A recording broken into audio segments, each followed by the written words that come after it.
Buenos días, soy Isabel Jerez Martínez de la Universidad de Murcia. En primer lugar, pues agradecer a la organización del Segundo Congreso Internacional de Innovación Docente e Investigación en Educación Superior permitirnos participar.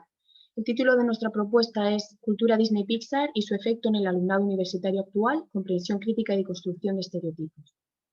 En este trabajo pretendemos analizar la relación entre el alumnado universitario actual y su vivencia de la cultura Disney Pixar. Para ello, veremos algunos rasgos de la generación Z a la que pertenece este alumnado, cómo se aproximan a las historias y cuáles son sus referentes en relación a ciertos relatos tradicionales. Eso nos lleva a acercarnos a la marca Disney Plus, para observar también algunos rasgos esenciales de la misma y su efecto sobre estos jóvenes centennials que pueblan nuestras aulas. Seguidamente trataremos de plasmar lo importante que es para los seres humanos la recepción de historias en la infancia y juventud y cómo calan en los sujetos los mensajes y estereotipos, las imágenes con las que construimos el imaginario colectivo y la reacción ante los sucesos de la vida que estas historias así narradas nos muestran. Los relatos pueden ayudarnos en mayor o menor medida según sus características y según las herramientas que posee el receptor. Estas estrategias pasan también por las aulas y los docentes, por lo que trataremos de aproximarnos a Eco y Lotman, a la interpretación de los signos, para posteriormente observar algunos estereotipos subyacentes que ya podemos apreciar en esta pantalla de inicio. Observar estereotipos subyacentes, decimos, así como reflexionar brevemente sobre cómo afecta el discurso social a los discursos particulares y muestras, digitales o no, de este alumnado Z. Desembocaremos en el necesario trabajo educativo en torno a la activación urgente de estrategias de comprensión. Vamos ya a iniciar la travesía en torno a la cultura Disney Pixar. La generación Z es digital. Está conformada por los jóvenes nacidos a finales de los años 90 del pasado siglo y hasta aproximadamente la primera década del siglo XXI. La tecnología es parte de la realidad en la que viven. Son multitarea, impacientes y les gusta la interactividad. Por eso encuentran en la web un espacio adecuado para innovar, aprender y comunicarse. Las redes sociales también están en su vida y por el tiempo que invierten en ellas, varias horas al día, suponen un pilar en la configuración de su mundo. Para ellos es importante la imagen que lanzan. YouTube, por ejemplo, tenemos aquí a Javier Ruescas, es muy interesante ver sus vídeos en relación a las producciones Disney, o también la viralización de canciones y otras filmaciones. Tenemos también a otro youtuber que canta utilizando el lenguaje de las películas Disney. Entonces, YouTube, como la viralización de canciones y otras filmaciones, y así como los vídeos como herramienta de aprendizaje, sirven para hacernos una idea del modus operandi ante dudas, inquietudes o como exploración y aportación particular a la red global. Twitter, Instagram, Facebook o TikTok forman parte de su vida y les sirven para proyectar una idea de ellos mismos. La apariencia es vital. Este hecho característico nos servirá en las conclusiones para ver hasta qué punto apariencia y hábitos reales se encuentran encastrados o desilvanados. También a la literatura, a las historias, se aproximan mediante canales audiovisuales, la generación Z. A través de ellos han conocido los relatos tradicionales y otros más actuales. Hablar de relato tradicional y canal audiovisual supone aludir directamente a Disney y cómo nos ha contado, recontado y vuelto a contar a su manera estas historias. Disney es la fuente principal o casi total para la generación Z y hoy a través de la plataforma de consumo cultural Disney Plus tiene o nos tienen embaucados no solo a la infancia o a las familias, también a los amigos, a los amantes de otras galaxias muy, muy lejanas, a los amantes de los superhéroes y hasta a los amigos de la geografía mundial. Las aportaciones de la generación Z a la red en relación a las historias se diversifica y categoriza en emojis o frases de uso popular que son usadas inconscientemente en muchas ocasiones y, bueno, tarareadas también. Esto también es arriesgado. Recordemos, si no, cómo se utilizaba el verso, la melodía y la repetición para memorizar fácilmente mensajes. Y, bueno, como decía Orwell, entre otros, una mentira repetida 1000 veces se convierte en una verdad.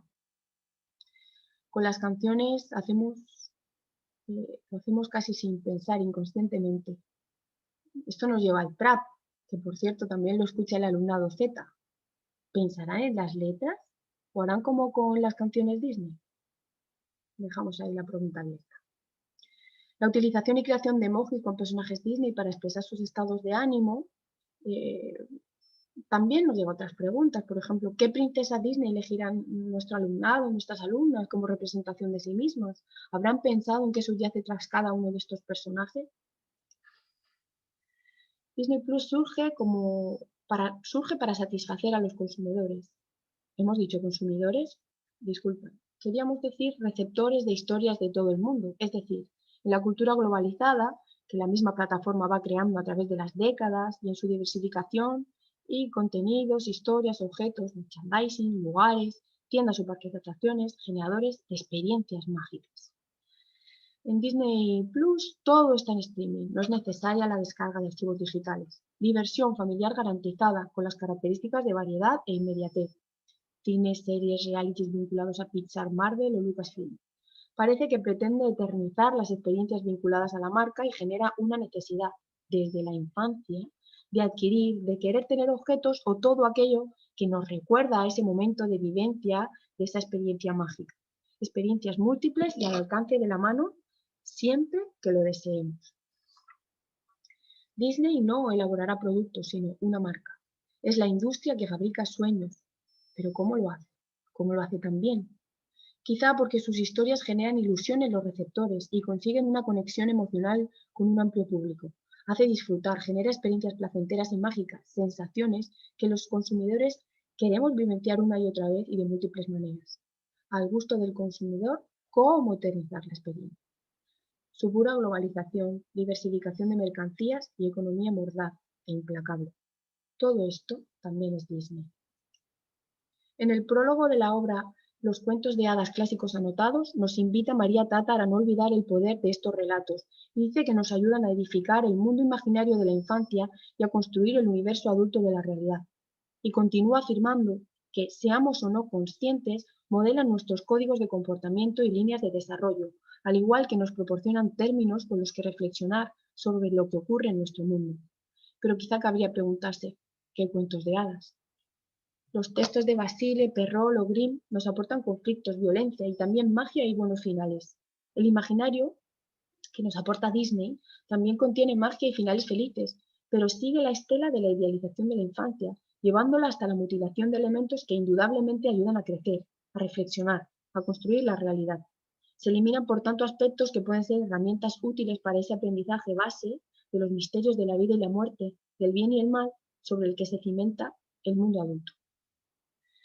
Es fundamental dialogar, conversar sobre lo que los niños y jóvenes leen, sobre lo que les leemos, sobre lo que ven, analizando los efectos de la historia para profundizar en asuntos que de modo similar puedan darse en el mundo real.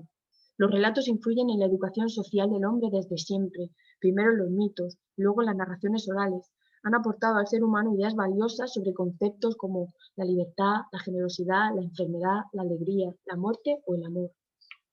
Aunque, como dijo Sabater, en literatura lo único inapelable y duraderamente instructivo es el deleite mismo.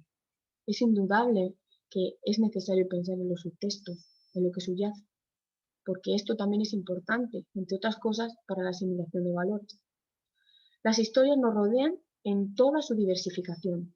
La lectura hoy es híbrida y se torna necesario, como afirma Colomer, pensar en qué nos proporciona ese contacto con ellas, o reformulado por Ignacio Ceballos, ¿por qué es importante? En primer lugar, nos aproxima al sustrato común de materiales literarios infinitamente trasvasados. Para que el lector comprenda, debe establecer conexiones. Esa reutilización nos llevará a observar cómo se actualiza el arquetipo, qué pierde, qué gana y cómo afecta a su reconfiguración y proyección. De igual modo, como ya hemos comentado, estos textos contienen valores de cada época y sociedad, hoy globalizada, que generaliza, estandariza y da por válidos ciertos roles, comportamientos, actitudes, y nos invita muy poco a reflexionar cuáles son lícitos y cuáles no. Simplemente así son, y es el único referente que poseen, entre otros, multitud de alumnos y alumnas de la generación Z que solamente y como fuente principal y casi exclusiva conocen los planteamientos de Disney. Este proceso de endoculturación se da entre consciente e inconscientemente. Será importante la transmisión de historias para ampliar el bagaje, las experiencias al experimentar la ficción, experiencia diversificada, puesto que cada plataforma, como nos dice Scolari, nos invita y ofrece una experiencia diferente. En los años 70, Umberto Eco formuló varias hipótesis sobre la cultura, emanando de ellas la idea de que es un fenómeno de significación y de comunicación. Como desde una perspectiva filosófica investiga López Cedeño en algunos trabajos sobre mundo y lenguaje. La consecuencia fundamental es que sociedad y humanidad existan cuando se establecen relaciones de significación y procesos de comunicación. Esto apunta a dos ideas. La primera sería que toda cultura se ha de estudiar como un fenómeno de comunicación, y la segunda idea alude a que todos los aspectos de una cultura, incluidos los objetos culturales, pueden ser estudiados como contenidos de comunicación. Otra aportación en relación a cultura, semiótica y comunicación es la que nos dejó Yuri Lotman, al aludir a la semiosfera, al mundo de los signos en el que todos los seres humanos vivimos e interactuamos. Formamos parte de ese mundo. Lotman afirma que el sentido será nuestro discurso sobre el mundo. Por ello, es competencia del hombre la actividad de dar sentido al mundo, una actividad semiótica en la que el individuo puede ejercer tan solo en conexión con la colectividad, es decir, con la cultura. Que los signos tengan connotaciones subyacentes implica que si perdemos referentes de los objetos culturales y la capacidad de conectar, perdemos el sentido, la comprensión plena, la libertad por falta de conocimiento.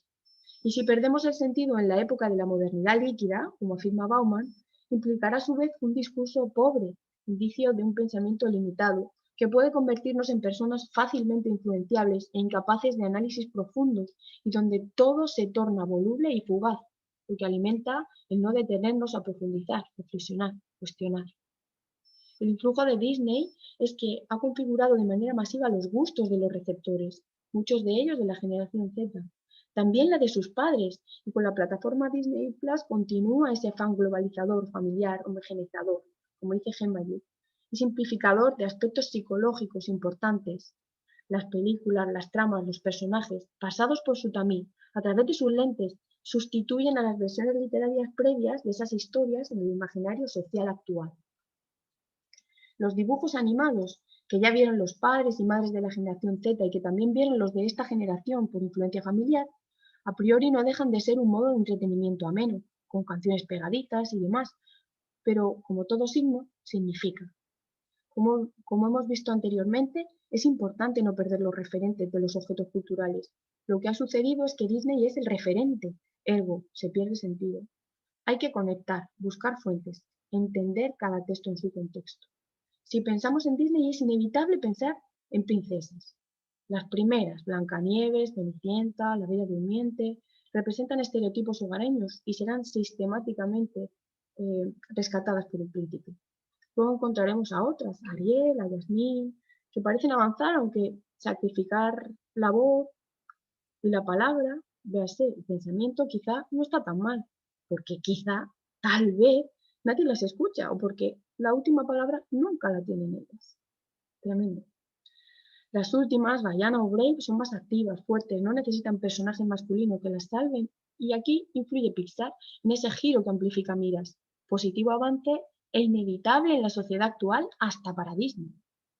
Las nuevas versiones live action, con actores también, tratan de reformular algunos aspectos lentamente, poco a poco, aunque algunos sectores de la generación Z en sus redes sociales se escandalicen de que la actriz que interpretará a la sirenita sea de color, por ejemplo. Paradojas de la modernidad. De las princesas pasivas que ven el trabajo como algo indigno y la felicidad se vincula a los bienes materiales, cuando sobrepasa los niveles de glucosa en sangre provoca el rechazo de la cultura popular y una reformulación subvertida. Al final veremos algunos ejemplos como el de Moderna de Pueblo, Idiotizadas, o la audioserie para Storytel de Eva Campos Navarro, Jodidas princesas, donde se muestra esta reformulación subvertida. Cuando nacen los primeros Centennials, se estrena la primera película Pixar, pero también conocerán las adaptaciones de los clásicos literarios al mundo animado, tales como Blancanieves y los Siete Enanitos, Pinocho, Bambi, Cenicienta, Alicia, o La Bella Durmiente, La Sirenita, La Bella y la Bestia. Bueno, sus padres las vieron en VHS y ellos las verán en DVD y a través de Disney Channel, por ser películas familiares, una y otra vez visionadas. Las colaboraciones Disney y Pixar en los 90 del pasado siglo son exitosas. En la década del 2000 comienzan a hacer secuelas y se aprecia la influencia positiva de Pixar. Desde 2010 se inicia un periodo de remakes en acción real. Mulan hoy está en el horizonte. Se compran los derechos de Marvel, en 2012 Los Vengadores y también de Star Wars. En estos últimos tiempos encontramos maravillas como Wall-E, Up, Inside Out o Coco. Las temáticas, las tramas, los personajes se amplían y parece que se ven más lejanas esas princesas Disney estereotipadas. Hasta se generan memes y otros signos en la red con cierta ironía, sarcasmo o burla. Esto, a priori, debería ser indicio de que esos estereotipos han mutado también en la vida real, aunque pudiera ser que el discurso social ha cambiado y lo correcto ahora es reformular la fórmula antigua, pero sin mucha convicción, parece. ¿Han cambiado sus expectativas, sus actos, su modo de relacionarse? Bueno, como veremos, los sistemas de ideas siempre tienen sistemas de representación. Lo que ha ofrecido Disney y ofrece ahora en streaming, en sus historias, es la idea de no subvertir el orden establecido y de que pase lo que pase, hay que cantar. Gemma Yuc inicia su obra Análisis de narrativas infantiles y juveniles con estas palabras. Leer una historia es conocer cómo los pueblos han intentado explicar su mundo. Disney es la cara visible de la globalización, del mundo globalizado, y esto nos conecta con el fenómeno económico y también con el cultural, donde habría una única narración que serviría a la sociedad global para explicar el mundo que nos rodea. Es una supermarca puesto que diversifica el consumo, dirigiendo su producto a toda la familia, y también porque no elabora productos aislados, sino todo un entramado inmenso de objetos, producciones audiovisuales, ropa, materiales de lectura y escritura, colecciones de productos de hogar, alimentación, lugares de ocio, música, canal Disney Plus en streaming, etc. Todos estos productos son consumidos porque se ha creado previamente, con las versiones fílmicas y la música, la ilusión de una experiencia mágica. Todo lo que lleva esa marca produce en nosotros esa ilusión o nos lleva a rememorar esos momentos casi de encantamiento que deseamos volver a vivir al poseer o contemplar merchandising, al escuchar ciertas canciones, etc. Como leí en un artículo de The Guardian en fechas previas a alguna de estas navidades prepandemia, muchos de los juguetes Disney se fabrican con el sello Made in China o Made in Japan. Globalización se llama el monstruo, homogenización de historias, objetos, gustos, pensamientos. En la cultura letrada, en los centros educativos, hemos ignorado durante mucho tiempo estas historias que los niños y niñas de la generación Z y de otras anteriores y posteriores hemos ido engullendo sin crítica de ningún tipo.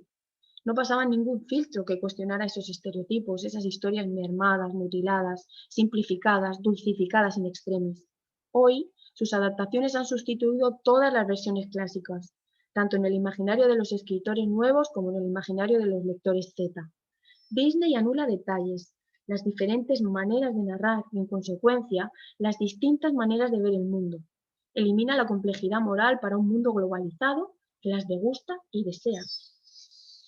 El mundo que Disney transmite es, según Giroux, citado en Gemma Yuc, 2000, sí, apariencia de inocencia, máscara promocional que disimula sus técnicas comerciales agresivas. ¿Alentará con sus procedimientos a que nos convirtamos en consumidores activos? ¿Y los niños identificarán cultura con consumo? ¿Esta identificación cultura-consumo, la generación Z, forma parte ya de este engranaje?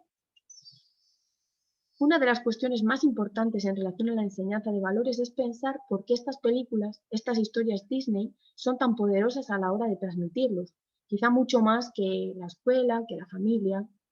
Han supuesto y siguen suponiendo hoy un espacio ficticio de seguridad, inocencia y magia donde todo es posible, si te ajustas al canon, claro, que ha favorecido que los receptores, como dice Gemma Yuc, se hayan situado emocionalmente en ellos.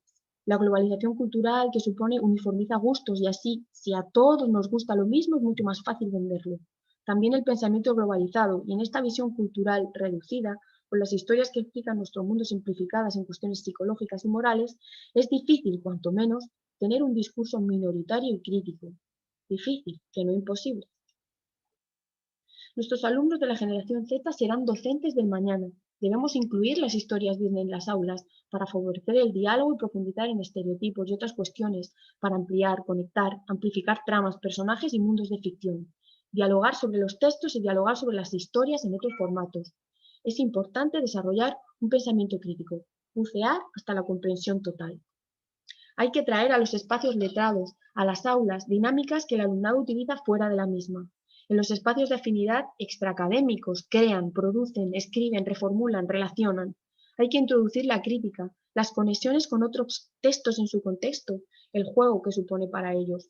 En diversos estudios, incluido este que indicamos aquí en la pantalla, realizado por la Universidad de Alicante y donde colabora la Universidad de Murcia y donde se analizan producciones del alumnado.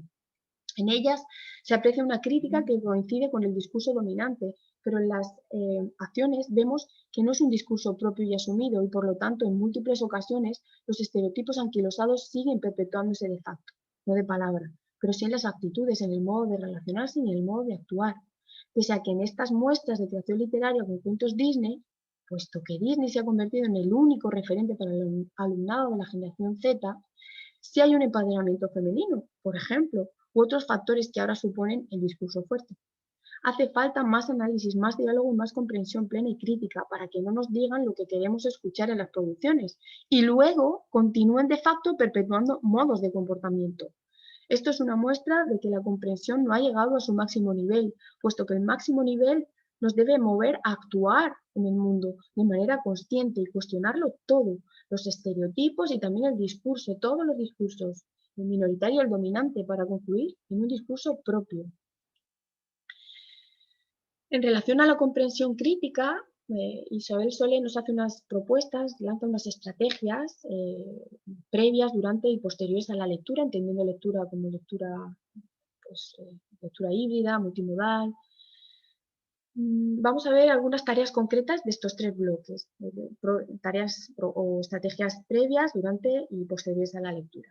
En horizontes, como tareas concretas, ejemplos de algunas de estas propuestas concretas, antes de la lectura, podríamos dialogar sobre lo que nos sugiere la portada, el inicio de la película, el book trailer o el título, ver cuál es el horizonte de expectativas. Durante la lectura, en el bloque La importancia de estar despiertos, así lo hemos denominado, podríamos, si es un tipo de lectura que implica decodificación grafofónica, pues será importante verbalizar fragmentos o jugar a visualizar fragmentos del texto. Podemos añadir emoticonos en las márgenes de ciertos párrafos textuales, pues emoticonos con una carita de duda, de alegría o de enfado si no ha sido comprendido, no se entiende, o de fragmentos de vídeo o videojuegos, anotando la fracción temporal o pausando la reproducción. Es importante repasar y poner en común lo que no se ha comprendido.